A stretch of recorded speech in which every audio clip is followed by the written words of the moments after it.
Akaze bakunzwe muri Amateka TV, iyi ni breaking news kuri micro ni Daudi. Amakuru yakakanya.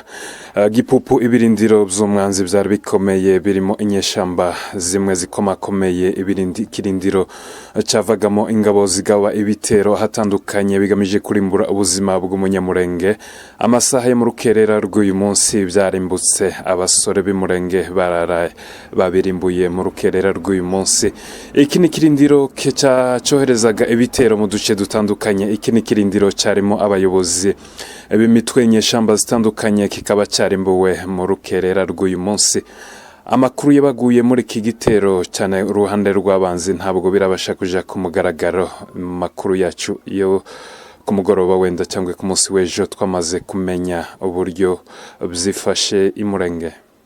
Impundu kunesha wabazi bacu ntibavugiriza impundu kunesha, ushimwe kutatugize umuhigo w'abanzi bacu, ushimwe kutatugize umuhigo w'abanzi bacu, wabazi bacu we ntibavugiriza impundu kunesha, wabazi bacu ntibavugiriza impundu kunesha,